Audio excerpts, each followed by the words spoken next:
All right. Hello. Good morning, good afternoon. Welcome to another episode of Before Coffee. And we are ready to go, or I thought I was ready to go into some news stories here on Monday. Today on Before Coffee. EU signs off on $1 billion deal with Tunisia to help stem irregular migration. Iran's morality police to resume headscarf patrols. 2 dead after explosion of Kerch Bridge linking Crimea and Russia. And other Russian news, Russia halts wartime deal allowing Ukraine to stop grain. Cage director banned from France as threat to public order. And to help cool a hot planet, the whitest of white coats. Today, on, July 17th? Yeah. Am I correct? July 17th, 2023 edition of Before Coffee.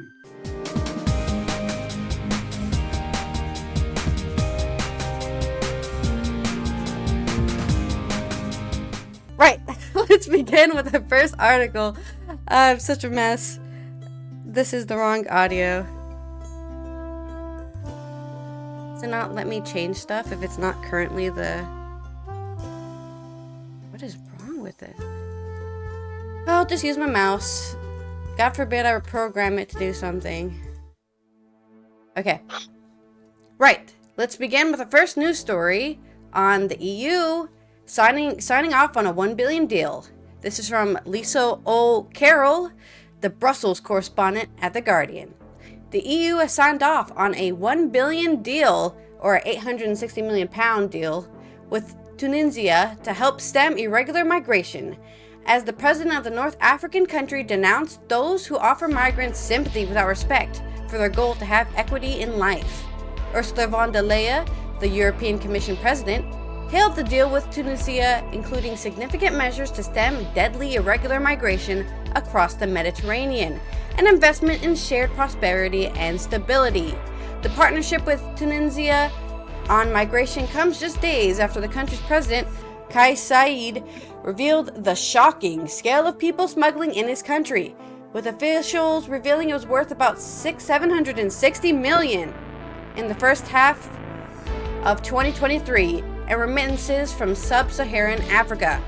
Unveiling the deal in Tunisia is Sunday's evening, flanked by von der Leyen and the Prime Minister of Italy, the Netherlands, and the Netherlands. Why do they do it like that? And. I hate when they do that. Said denounced humanitarian organizations of spreading false facts of Tunisia instead of focusing their efforts on criminal gangs behind the deadly businesses. He said people all over the world shared a need for coexistence and effective equality in their futures along with respect rather than sympathy. Thousands of undocumented people have headed for the coastal city of Sfax in recent months with the goal of setting off for Europe in boats run by human traffickers, leading to an unprecedented migration crisis for Tunisia. Libyan border guards have rescued dozens of people they say have been left in the desert by Tunisian authorities without water, food, or shelter, Agence France Presse reported on Sunday.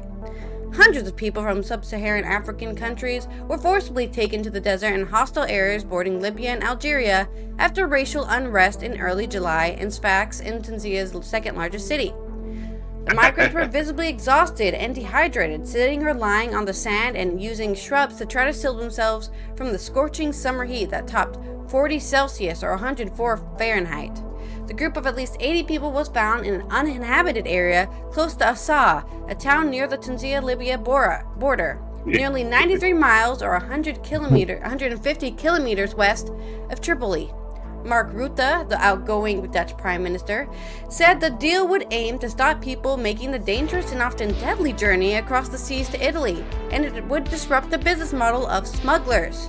The 3 EU leaders flew to Tunisia on Sunday to sign a memorandum of understanding on a $1 billion package agreed in June amid continuing controversy over the North African country human rights record. Details including the agreement to resume talks on an association agreement between the EU and Tunisia. I can't say it every time. Tunisia, man. Tunisia. Have given to Tunisian student access to Erasmus exchange program. See, the Erasmus thing you're talking about last week is a real big thing for universities. 1 billion euros package deals containing a significant element on strengthening efforts to combat the criminal gangs involved in trafficking and people smuggling, said Ruta. Giorgia Meloni, the far-right Italian leader, hailed the deal as a model for new relations with North African countries, adding that she said this with a level of pride but a level of gratitude. I'm actually surprised Meloni supports this since she's so anti-immigrant. But maybe she supports it as in they're going to be taken somewhere else, not Italy. In some country, we hope, is what she probably thinks. Undocumented sub-Saharan African people in Tunisia received 3 billion dinars, or 350 million in remittances. I'm just going to say it wrong to bother you. From the countries during the first half of 2023. The figure is higher than the revenues of the vital tourism industry during the first half of the year, which amounted to 2.2 billion dinars. At a meeting for National Security Council at Carthage Palace on Friday, Said said this figure is shocking and indicates that that our country is being targeted. So, yes, lots of people smuggling and trafficking going on, and Europe made it harder by making it harder to get in the country. So, of course, they have to use underground means. I don't know exactly how this bill will, what will happen in the future, but we'll see what happens. I'm sure we'll report on it again in like 2 years or something. I mean, you don't know the future? What's wrong with you? Yeah, I know. I'm sorry. Not clairvoyant? Well, I am. I'm just not letting everybody know because they'll be scared. Yeah. All right. So, in other news, Iran's morality police are back. Think your job is tough? Imagine going around telling people that they got the wrong headgear on all day long. This is from Reuters, Laura Ghazi. Iranian police are resuming controversial patrols to ensure women obey dress codes and cover their hair in public, state media reports. The morality police will return to the streets to enforce Iran's hijab laws, a spokesman said on Sunday. I'm probably pronouncing that wrong.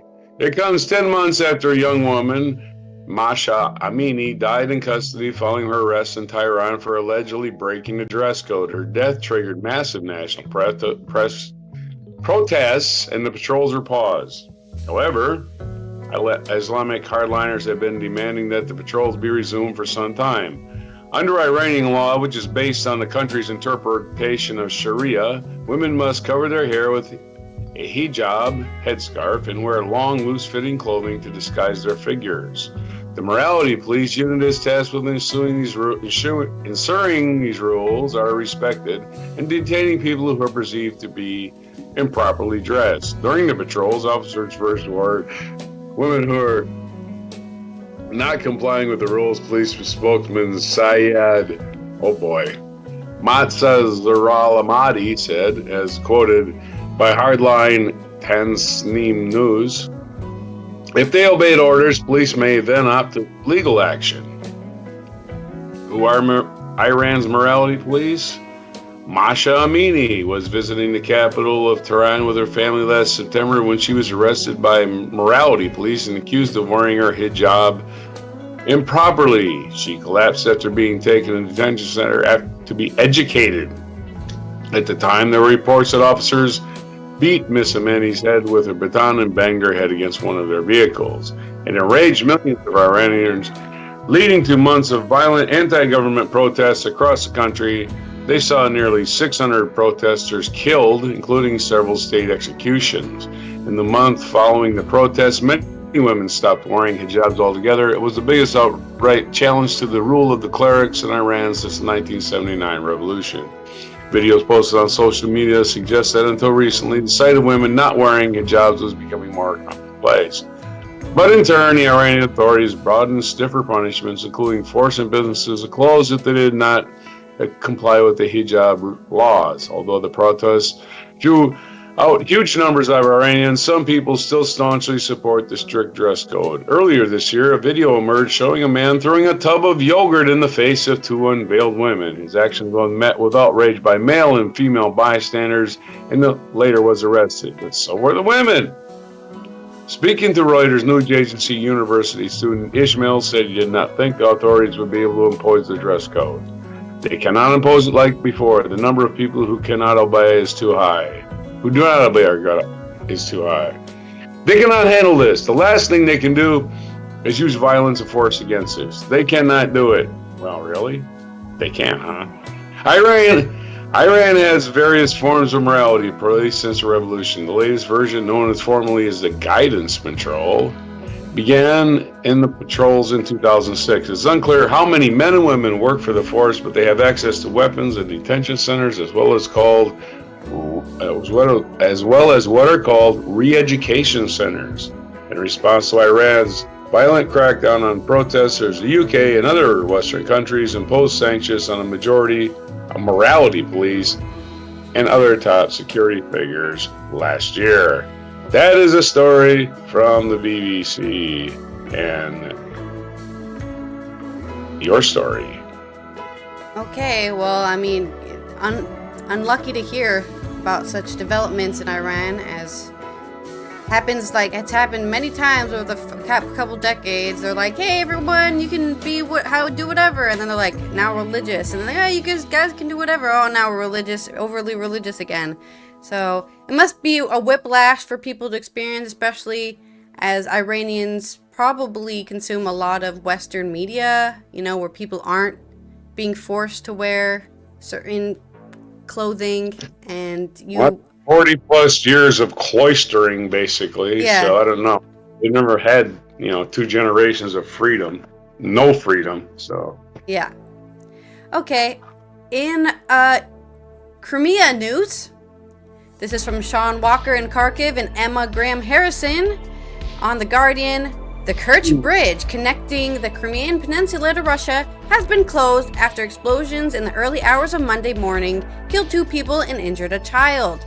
The heavily guarded road and rail link is among the Kremlin's most important and high-prestige infrastructure projects, and the only overland link that goes directly from Russia to occupied Crimea. Video published by the pro-Kremlin Crimea 24 channel, taken from the adjacent railway bridge, showed a section of the road bridge had sheared off and was sloping towards the Black Sea.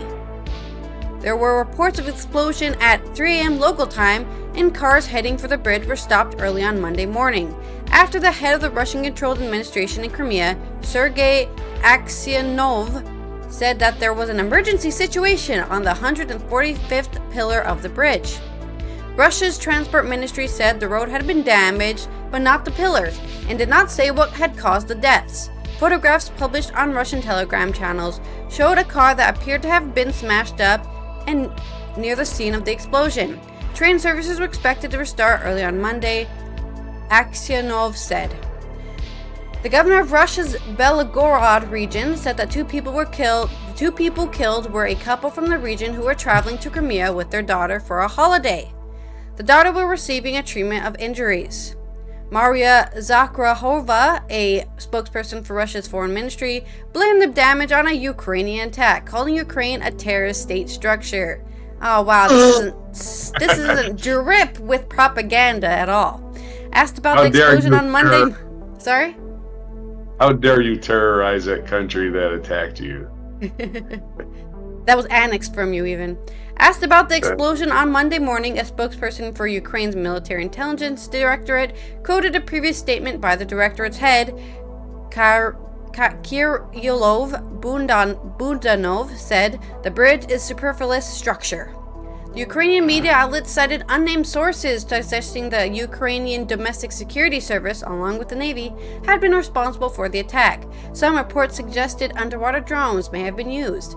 If the damage was caused by attack, it would be the second time the bridge has been sabotaged. It follows a coup attempt by the Wagner mercenary group last month, amid reports that the senior field commanders are being removed from their posts in Ukraine. A ferry service linking Crimea with Kuban in the Russian region of Krasnodar has been halted, the Russian TASS news agency reported. The bridge, a much-hated symbol of Russia's occupation of Crimea, was built on Putin's orders and inaugurated by him in 2018. It is a key link for bringing troops, equipment, and supplies to Moscow's invasion force in Ukraine. Moscow has in the past boasted of layers of protection, ranging from the latest weapon systems to military dolphins. In October 2022, the day after Putin's 70th birthday, a massive explosion destroyed a section of the Ukraine-bound road and engulfed the rail links in flames. Kyiv did not initially claim the attack, but earlier this month, the Deputy Defense Minister Hanna Maliar marked 500 days since Russia's invasion by the acknowledgement in Telegram posts that Ukraine was behind the truck bombing to break Russian logistics. After it was repaired, Putin drove a Mercedes across the bridge to Crimea, underlining how important he considers the project. The 19-kilometer, 12-mile bridge is the only direct land link between Russia and Crimea. Ferries are slower, and when winter weather hits, the Black Sea can be unreliable. The road and railway bridges run parallel, with a wide suspension span in the middle to allow ships to pass through. It has been a supply route for food, fuel, and other supplies for Russian troops invading the southern Ukraine, and the naval base of Sevastopol port, the base of Moscow's Black Sea Fleet. When the bridge is closed, Russia can still send supplies to Crimea through occupied Ukraine, although the coastal highway through ruined Mariupol beside the Sea of Azov, but this is a longer route and presents a less challenging target for Ukrainian forces than the heavily guarded bridge. The Kerch Strait Bridge is a logistical significant object, George Barrows, an analyst with the U.S. think tank the Institute for Study of War, wrote on Twitter after the first reports of the explosion on the bridge. Russia will only have one ground supply route, the coastal highway, to sustain or evacuate its tens of thousands of troops in occupied Kherson and Crimea if the UKR manages to degrade and destroy the bridge. The bridge has also been the main route used by Russian civilians heading to Crimea for holidays. Why you'd want to do that is, wow. Sorry.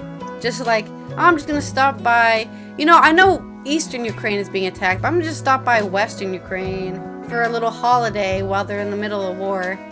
We go to occupied Crimea. I'm sure it'll be a great holiday for me and the kid.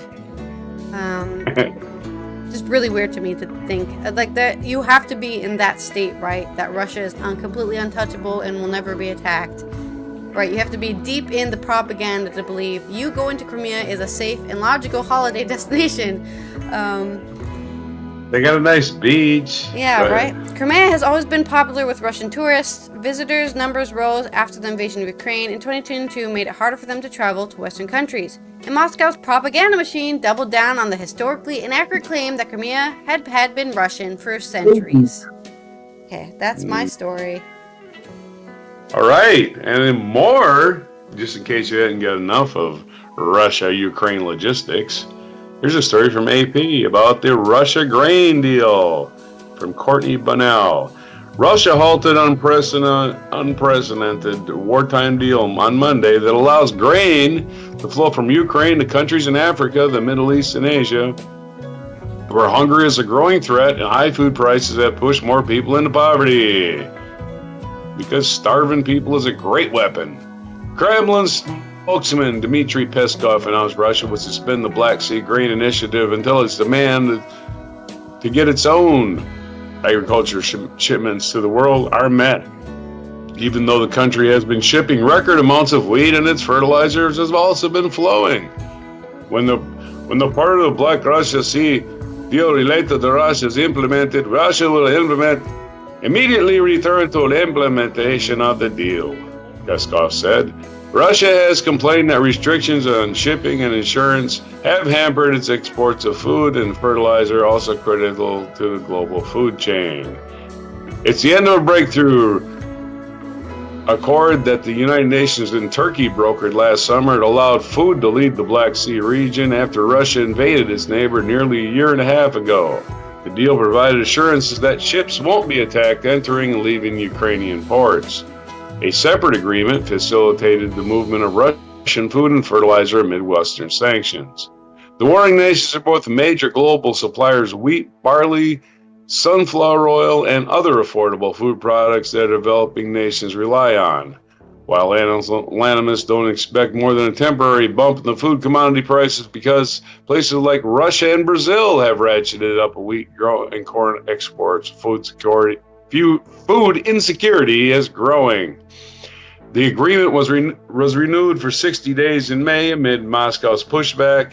In recent months, the amount of food shipped and number of vessels departing Ukraine have plunged, with Russia accused of preventing additional ships from participating. The Ukrainian authorities did not immediately respond to requests for comment Monday. The war in Ukraine sent food commodity prices surging to record highs last year and contributed to the global food crisis, also tied to other conflicts, the lingering effects of COVID-19 pandemic, droughts, and other climate factors. High costs for grain needed for food staples in places like Egypt, Lebanon, and Nigeria exacerbated economic challenges and helped push millions more people into poverty and food insecurity. People in developing countries spent more on their money on meals. Poor nations that depend on imported food priced in dollars are also spending more as their currencies weaken, and they are forced to import more because of climate issues. Places like Somalia, Kenya, Morocco, Tunisia are struggling with drought. Prices for food, global food commodities like wheat and vegetables, oil have fallen, but food was already expensive before the war in Ukraine, and the relief hasn't trickled down to kitchen tables. The Black Sea deal is absolutely critical for the food security of a number of countries, and its loss will compound the problems for those facing high debt levels and climate fallout, said Simon Evenet, professor of international trade and economic development of the University of St. Gallen and Switzerland. You notice that rising interest rates, rising interest rates again, meant to target inflation as well as weakened currencies are making it harder for many developing countries to finance purchases of dollars in the global markets. Of course, we note that if we don't use Ukrainian grain and we use grain from Brazil, that means more deforestation in Brazil. So there's another added bonus to war. More global warming. Your story. Do I need more light? I got natural sunlight coming in here. That's all I got. Okay. More global warming, war, inflation, just all the trigger words for how everything's messing up. Yeah. Humans fucking up. French news, as they have constant protest over many different things. A human rights campaigner, Mohamed Rabbani, has been banned as a threat to public order. This is an article from Matthew Weaver.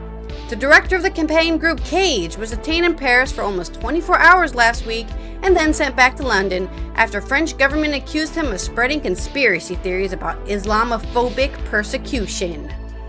Okay. In 2020, Cage, with campaigns on behalf of communities affected by war on terror, overturned a French travel ban for its director, Mohamed Rabbani. But on arrival in Paris last Tuesday for meetings with French journalists and civil society leaders, Rabbani, who told the Interior Ministry, had imposed a new travel ban preventing him from entering the country. He was questioned and then sent back on a flight to London. His treatment came days after widespread rioting in France in the wake of the fatal police shooting of Nahel Merzouk, a French teenager of Moroccan and Algerian descent. That's how you write it down. Descent. He's still French. Thank you. I've seen so many articles that are like, this Algerian immigrant, and I'm like, he's not an immigrant. He was born in France, for like 5 generations of being born in France. Okay, anyways. The Interior Ministry set out the reasons for the ban in a document dated 31st October 2022. It said, given the particularly high terrorist threat, his presence on national territory would constitute a serious threat to public order and the internal security of France. The ban was imposed a month after Rabbani criticized the French government for terrorizing its Muslim community in what he would say was racist government agenda. During a meeting of the Organization for Security and Cooperation in Europe in Poland in September 2022, Rabbani also accused France of joining China and India in launching religious persecution against Muslims. In his travel ban, France accused Rabbani of being part of a radical Islamist movement and spreading slanderous words about supposed Islamophobic persecution and mass surveillance by Western governments, including France. It accused Cage of helping to radicalize Mohammed Mwazi, the Islamic State terrorist known as Jihadi John, who was responsible for decapitating Western hostages held by the terror group. Cage strenuously denies the claim. The band cited Rabbani's conviction in UK for refusing to disclose his mobile phone passcode when he was stopped in 2017 under Schedule 7 of Terrorism Act 2000. Cage said Rabbani spent almost 24 hours in French custody last week. It said he was sent to a migrant detention center for where he recorded a video about his treatment. Cage said French police questioned him at the airport and the detention center. He was also questioned by an official from the Interior Ministry, he said. Cage described the ban as totally absurd and an example of authoritarian overreach. France has banned me for delivering a speech at the OSCE conference, the world's largest regional security intergovernmental organization, exposing the systematic obstruction policy, a maximum repressive policy strategy that overwhelmingly targets Muslims, in September last year. The French government is clearly threatened by an NGO holding them to account. Our interventions and critiques are echoed across the board. Singing out a Muslim human rights defender for a ban smacks out a very same Islamophobia they are so offended of being accused of. Yes. Without any context, I can understand the point of this argument here, which is, of course, the dude just wants to talk about stuff. And, I mean, this is definitely where America kind of gets a 1+ over every other country in Europe, because genuinely, for the most part, America does have freedom of speech as a guaranteed right. The rest of Europe does not. As you can see, they can decide to ban you for, I mean, they banned Tyler, the Creator, from the UK because he wrote lyrics that insinuated violence, but it was irony. It wasn't real. He was playing a character that would say those things, but he himself was not going to do those acts because he's an artist. But the UK banned him for like 10 years from the UK because he said things, and they were like, "You're gonna blow up schools. You said in your song you're gonna blow up schools." No, you don't understand. That's art. It's not real. They would ban Beatles songs. I mean, they banned the Beatles song they banned the Paul McCartney song that said "Give Ireland back to the Irish." Yeah. Right? So there we go. That's England. Hey, United States. But that's Europe in general. They don't support free speech. That's just a fact. They don't. They really don't. And neither does France, because France, again, they banned those headscarves that Iran wants to make women wear. France banned them. The opposite, right? Yeah. You can't wear, which is not free speech. Which, again, wear what you want. Who cares? Yeah. Get over yourselves. Okay.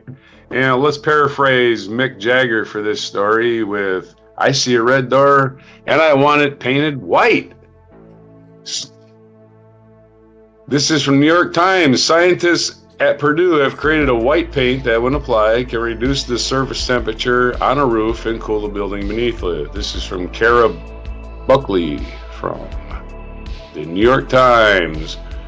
Zulin Ruan, a professor of mechanical engineering at Purdue University, didn't set out to make it in the Guinness World Records when he began trying to make a new type of paint. He had a loftier goal: to cool town buildings without touching the earth. In 2020, Dr. Ruan and his team unveiled their creation, a type of white paint that can act as a reflector, bouncing 95% of the sun's rays away from the Earth's surface, up through the atmosphere, and into deep space. A few months later, they announced that even more potent formulation and increased sunlight reflection up to 98%. Boy, that's got to be blinding to me. I got to tell you what. Is that a building over there? Is that a second sun? Properties are almost superheroic. Okay, until they start blinding people and killing birds. We'll see. It can make surfaces as much as 8 degrees Fahrenheit cooler than ambient air temperatures at midday, and up to 19 degrees cooler at night. That's interesting. Reducing temperatures inside buildings, increasing air conditioning needs by as much as 40%, which is also decreases in the ozone. It is cool to the touch, even though under a blazing sun, Dr. Ruan said. Unlike air conditioners, the paint doesn't need any energy to work, and it doesn't warm the outside air. and it's probably made from small infantile animals. No, just kidding. In 2021, Guinness declares the whitest paint ever, and they actually measure whiteness of something, and since collected several awards. When does things turn from white to silver? When does that transition happen? I believe silver is like the shine. Right? Yeah, okay. So if it's shiny, it's silver. While the paint is originally envisioned for rooftops, manufacturers of clothes, shoes, cars, trucks, and even spacecraft have been clamoring. Last year, Dr. Ruan and his team announced they had come up with a more lightweight version that could reflect heat from vehicles. We weren't really trying to develop the world's whitest paint, he said. We wanted to help with climate change, and now it's more of a crisis and getting worse. We wanted to see if it's possible to help save energy while cooling down the earth. Well, the paint is officially the world's whitest. It isn't blindingly so it scatters the light, Dr. Ruan said. It doesn't look at all different from white paint from the hardware store. Okay, well, I'm buying now. The paint has at least a year from being ready for commercial use, and work is underway to increase its durability and dirt resistance. Dr. Ruan said the Purdue team has partnered with a company that can't name it yet.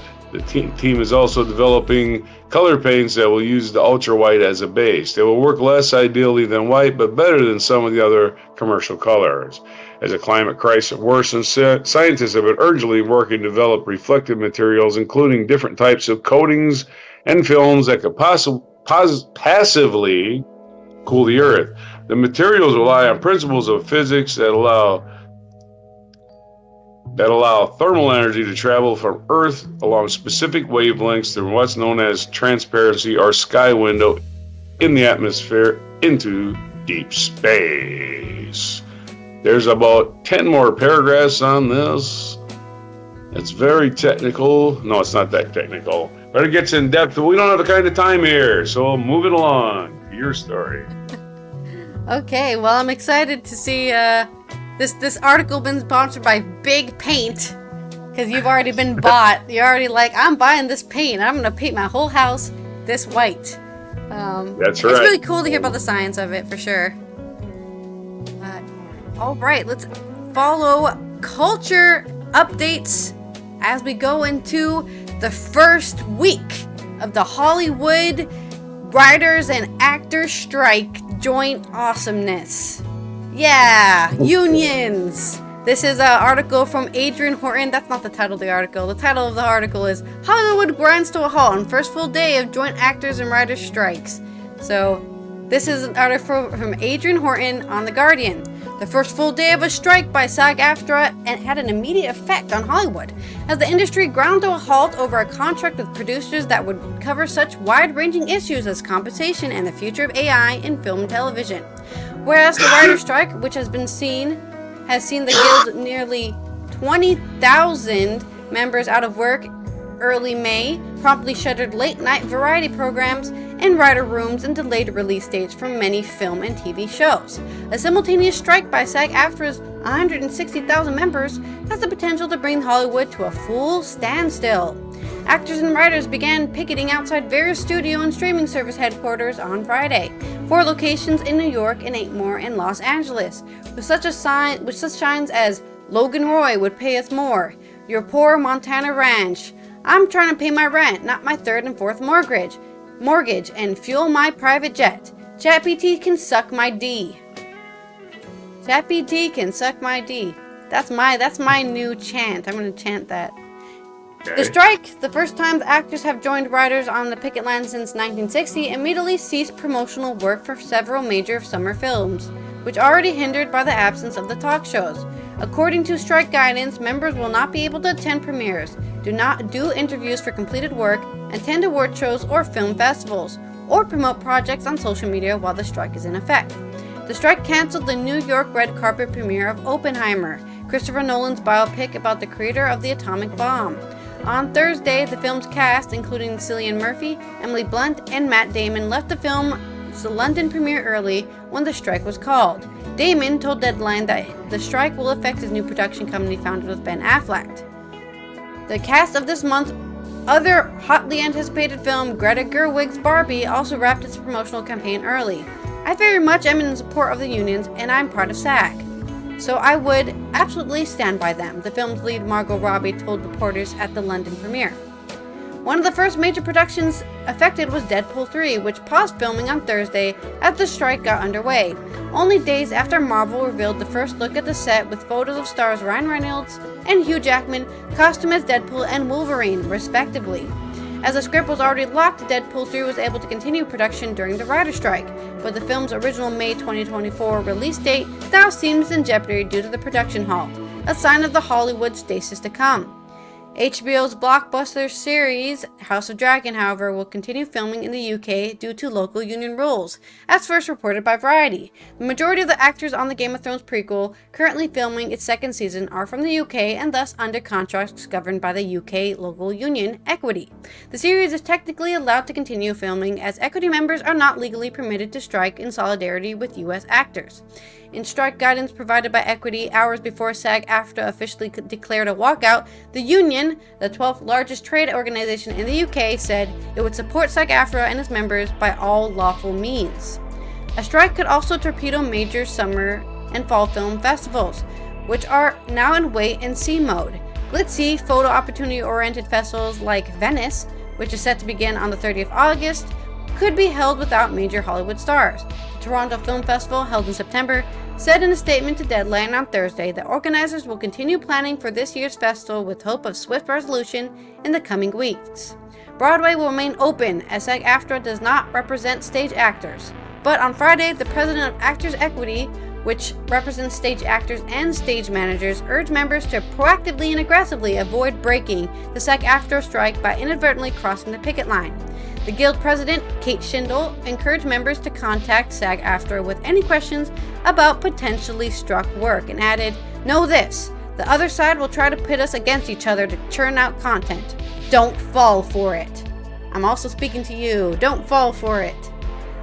Don't break the picket lines. Don't be a scab. At the heart of the negotiations are what many members have referred to as an existential question over the future of AI, replacing writers or generating unapproved likenesses of actors among their concerns. Yes, this happened a lot in recently in the Star Wars film and show, right? They put young Luke Skywalker's face on somebody else's body. He looked very similar to Luke, so they could have used the actual actor, but what they did is they used AI to put his face on an actor that looks similar to him. And they also did that with Leia in a film. They down-aged, or they had her young face on her daughter, on Carrie Fisher's daughter, right? But not Carrie Fisher's daughter, but her face put on her daughter's face. So that stuff was already freaking people out back in like 2018, 2017, and now I think they're talking about replacing background actors with AI. So instead of having 20 actors on your production, just the main group of 5 or whatever, and then everyone else is an AI actor in the background. That destroys a bunch of jobs for people, like with one program. It's pretty messed up. They're gonna do it anyway. They're not acting back there anyways. Okay, sure, whatever. Fuck you. They're just gonna do it anyway. Yeah. They'll find ways around it. It's like they film out of the country to avoid using union crews. So. Yeah. The Alliance of Motion Pictures Television Producers, AMPTP, said it offered a groundbreaking AI proposal which protects performers' digital likeness, including a requirement for performers' consent for certain creation and use of digital replicas or for digital alterations of a performance. But Duncan Crabtree Ireland, SAG-AFTRA's chief negotiator and national executive director, denounced that proposal on Thursday for only playing background performers for one day of work in exchange for the rights to their digital likeness for the rest of eternity without any compensation. That's the problem here. That's my face, and I'm not getting paid for my face being on camera. What the fuck? That's messed up. If you think that's groundbreaking proposal, I suggest you think again, he added. I mean, they did this shit in the 60s too, with like selling merchandise of your face and you wouldn't get any money from it, right? They were like, oh, thanks for signing this contract, you'll become a star. Now we own everything has ever existed about you, and we are gonna sell it to Right. make more money, and you won't get any of that. Thanks, Oh, random you dropped actor. off. Yeah. Anyways, in the hours of the strike was called, numerous Hollywood stars, including Jamie Lee Curtis, Bob Odenkirk, Cynthia Nixon, Cheryl Lee Ralph, and Josh Gad, expressed public support for the dual work stoppages. George Clooney has also backed the strike and said in a statement on Friday that actors, writers, and large have lost their ability to make a living. This is an inflection point in our industry, he said. But our industry to survive has to change. For actors, that journey starts now. Yes. Remember, this isn't just talking about the top, star actors like George Clooney. We're also talking about background, anybody. Just anybody who's acting, anybody who's writing. All of those people are affected, not just the rich, the rich stars. Oh, boo-hoo, it's not just them. But anyways, Yep, and Hollywood is a factory town, as they say. Yeah. They have a factory of movies, and most people that are actors have to have another job. Yep.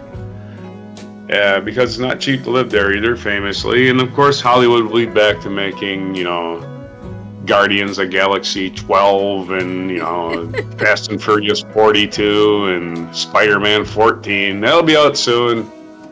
You'll get your fix of the usual stuff that you've been addicted to for years. Okay, this day in history. 1453, British forces routed the English in the Battle of Castilian, concluding battle is 100 years of war. It was exactly 100 years, so they had to finish it. The clock ran out. So, 1680, that was a joke, not legitimately true. Okay. 1683, Turkish forces began the siege of Vienna against Habsburg Holy Roman Emperor Leopold I. In 1763, John Jacob Astor, founder of renowned family of Anglo-American capitalists, was born in Waldorf, Germany. John Jacob Astor. Famously, I think his son was one of the ones that drowned in the Titanic. 1862, Abraham Lincoln's wartime Congress passed the Second Confiscation Act, a precursor to the Emancipation Proclamation. In 1902, American mechanical engineer Willis Carrier completed the first drawings of what would become the first modern air conditioner. So Carrier air conditioner, if you want one of those, that's who it's named after. 1918, Carpathia, an ocean liner that rescued the survivors of the Titanic in 1912, was sunk by a German U-boat in World War I. In 1918, former Russian Tsar Nicholas II and his family were executed by Bolsheviks. Sorry, Anastasia. Shit. That's what happened. Damn. Sorry. 1940, they did prove it conclusively. They found their graves. Yeah. 1944, German Field Marshal Erwin Rommel was seriously injured when his car was forced off the road by British fighter bombers. In 1945, on this date, Joseph Stalin, Winston Churchill, and Harry Truman met at the Potsdam Conference, the last Allied summit conference of World War II. As you noticed, Harry Truman was at it. That was very close to the end. 1955, Disneyland, an amusement park featuring the creations of Walt Disney and the Disney Company, opened in Anaheim, California. In 1996, TWA flight crashed into the Atlantic Ocean off the coast of Long Island, killing all 230 people on board. A U.S. government inquiry determined that a mixture of fuel and air had ignited accidentally within a fuel tank, though others believe the jetliner was shot down by a missile, including me. Maybe not a missile, but something, but that just still seems like a fishy explanation. 1998, the United Nations completed the statute establishing an International Criminal Court, which began sittings 4 years later. In 2009, Walter Cronkite, longtime CBS Evening News anchor Walter Cronkite, died at the age of 92. I should do the news in the style of Walter Cronkite. 2014, another airplane crash, so don't fly today. Malaysia Airlines Flight 17 crashed in separatist-held territory in Ukraine, killing all 298 people on board. A Dutch investigation later determined that the aircraft was shot down by a Russian-made surface-to-air missile. In 2020, American civil rights leader John Lewis died at the age of 80. We know John Lewis, famous for Selma Bridge, being beaten unconscious. The featured event today is the beginning of the Spanish Civil War. A well-planned uprising by nationalist rebels against Republican government of Spain began this day in 1936, sparking a bloody civil war that lasted until 1939 when nationalists and Francisco Franco assumed power. And again, I repeat, Generalissimo Francisco Franco is still dead. On this day in July 17, 1790, Adam Smith, Scottish philosopher, died. Birthdays today: Donald Sutherland, American actor, born in 1935. Camilla, Queen of the United Kingdom. Camilla. Boo. Queen Camilla. Why is she not Queen Consort? Don't they call She them is supposed Queen to be Queen Consort, because she's not... Let's call her that. She's not the Queen. She's not... All right. Camilla, Queen Consort, was born this day in 1947. As they go in England, homewrecker, Camilla. 54, Angela Merkel was born, Chancellor of Germany, and in 1958, Wang Kar-wai, Chinese director, was born. In 1975, Terence Tao, Australian mathematician, was born. And that's this day in history. And what day is it? Hopefully not too many. Let's see. It is days of revolution, war, and wars ending, freaking plane crashes. I can't believe all of that stuff happened on the same day. Yeah, wow. It's also day for International Criminal Justice, July 17th. So let's get some justice today, somehow. Arrest Putin! Boo! Arrest that bastard. Maybe Trump will get indicted the third time. Yeah, that'll be fun. World Emoji Day is today, so there you go. Apply that. National Get Out of the Doghouse Day. This is, I guess, for men to have to give chocolates to your wife. I don't know, men literally have to sleep in a doghouse. That's just a It's the National Wrong Way Corrigan Day. Now, Wrong Way Corrigan famously is the guy who tried to cross the Atlantic. Thought he crossed the Atlantic, but basically just ended up back in Europe. Wrong Way Corrigan, or even something like that. I can look up the use fact. The stars, the most basic naval navigation using the stars. Yeah, well, it was the days before GPS. GPS stood for something else then. Get permanently screwed or something like that. National Peach Ice Cream Day. Ooh, that's interesting flavor. And it's National Lottery Day in the United States. So get out there and give that money to the government and get a promise of something in return. Get a thrill. You have a chance to win in return. That little tiny thrill, that 1 second going, oh, I could win the billions of dollars. I'd buy me a boat and give my friends all the money. And friends that you don't want. Suddenly you have 1 million friends all asking for $1 million. And my airplane needs new seats. You know. Anyway, it's still my favorite movie from The Jerk. All right. I'm so embarrassed. Go ahead, yours. That has been. No, this doesn't work. Okay. That has been me, Allison here, trying to discover ways to fluidly do a live show by myself with no help. And we will see you tomorrow on Tuesday, where hopefully I will do it better next time. Practice makes it perfect. And here's Roger appreciating the effort as we delve into the silliness of this planet Earth today on July. Let's see, you've wasted about, 50 minutes of your life trying to figure out the hell we're talking about. Hey! On July 17th, 2017 edition of Before Coffee.